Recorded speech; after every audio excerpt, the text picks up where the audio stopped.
Plusieurs personnes m'ont parlé, depuis que je parle d'amour inconditionnel, de: «Oh, moi quand j'aime tant que ça, je me perds dans l'autre, je m'oublie» et ça, c'est un mécanisme dont il faut vraiment faire attention. C'est que les parties de nous qui se sentent séparées, qui se sentent seules peut-être ou abandonnées, on a tous un peu de ça. Elles peuvent, pas tout le monde, mais c'est assez commun, elles peuvent chercher à fusionner. On va ne faire qu'un. Et ça a l'air tellement romantique. Oh, nous ne sommes plus qu'une personne. Quelle merveille. Dans la réalité des faits, pas tant une merveille que ça. C'est une très très bonne recette pour le conflit et pour le désastre, pour être totalement honnête, parce que ça veut dire qu'on devient extrêmement dépendant de l'autre. Et la dépendance, ce besoin, cet attachement, un jour, ne se sentira pas ou moins assouvi. Et là, c'est le drame. Tu ne m'aimes plus. Ça fait un moment que je sens que tu t'éloignes de moi, tu ne m'aimes plus. Peut-être que l'autre est juste en train de traverser quelque chose dans sa vie. Quand on s'oublie dans une relation, quand on s'oublie soi, c'est un très mauvais signe. Je vous le dis tout de suite. C'est très mauvais. C'est pas du tout ce qu'on recherche. Alors, dans l'absolu, il n'y a pas de bien ou de mal.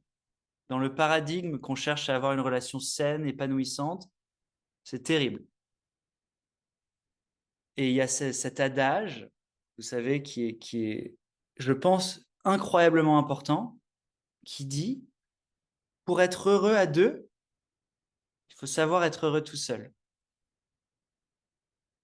C'est tellement vrai, c'est tellement simple et tellement vrai. Si je me mets avec quelqu'un parce que j'ai absolument envie de combler ce manque que je sens en moi et finalement de fusionner avec quelqu'un et de sentir que je suis pas finalement vide, recette pour beaucoup de drames, beaucoup de peine, beaucoup de conflits, beaucoup de mécompréhension, d'insécurité. Quand est-ce que l'autre va me quitter? Elle va s'intéresser moins à moi, j'ai constamment peur et cetera. Alors que si je suis bien là, en moi, je me sens plein, ça c'est très important. Je me sens rempli ici, déjà seul et de cet état de me sentir rempli, je choisis d'avoir quelqu'un dans ma vie à aimer. Ça, c'est une recette pour une relation stable, épanouissante, belle, qui est une relation de soutien. Comme je me sens plein, j'ai pas besoin, je vais pas essayer de prendre quelque chose de l'autre. Donne-moi du bonheur, allez, donne-le-moi. Non, non, je me sens plein. Donc, qu'est-ce que je vais faire? Je vais donner. Je vais donner avec amour et ça va être une joie. En d'autres termes, la meilleure façon d'entrer une relation, c'est d'entrer dans une relation en se disant que j'ai pas besoin de recevoir de l'autre, mais ce serait une joie de pouvoir donner. Ça, c'est une recette pour une relation épanouissante. Et c'est hyper important, je dirais, et n'hésitez pas à m'écrire sur ce sujet si vous le souhaitez, quand on entre dans une relation ou quand on est dans une relation d'ailleurs, de savoir qu'est-ce qu'on cherche, pourquoi on y est, quelle est notre intention, quelle est notre motivation. Est-ce que j'y vais pour combler un manque?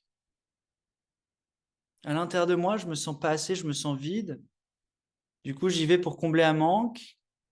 Et ce qui se passe très souvent, c'est que 2 ans plus tard, je me rends compte, est-ce que c'est la bonne personne? Je suis pas sûr. Et je suis sûr qu'on a tous vécu ça ici, oui? Qui a déjà vécu ça? Voilà, beaucoup de gens qui lèvent la main, évidemment. Voilà, parce que si on cherche à combler un manque, bah, quelqu'un arrive en disant, tiens, je peux combler ton manque. Moi aussi, j'ai des schémas de codépendance. Essayons de fusionner pendant un moment. Cool. Ah, je vais avoir cette satisfaction au niveau de mon ego. Et ça va me procurer du bonheur, me procurer du soulagement. Et je vais dire, waouh, je suis amoureux.